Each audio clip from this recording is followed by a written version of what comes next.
Okay.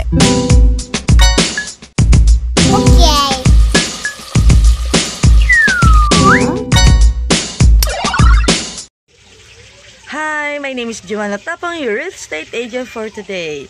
Our topic for today is achievement and milestone.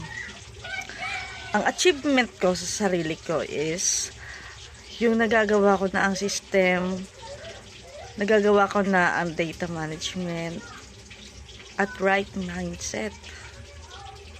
Maliban pa doon, ang milestone ko is nakakuha tayo ng nakakausap, nakakuha tayo ng booking, unti-unting tumataas ang value natin, unti-unting tumataas ang growth natin, araw-araw tumataas ang growth natin dahil nakakakuha tayo ng maraming learning from a team.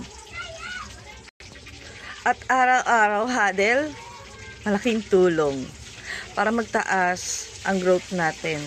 Bakit? Kasi sa huddle natin makukuha mga diskarte na dapat natin gawin, lalo na sa problema ng ating mga kliyente. Sa mga tao na gusto magkabahay, available ang aming rent to own. Kaya i-PM mo na ako. Exclusive promo pa rin yan. If you want to be a billionaire, just comment Tim Martinez. If you want home with me as your agent, just comment exclusive promo. Thank you.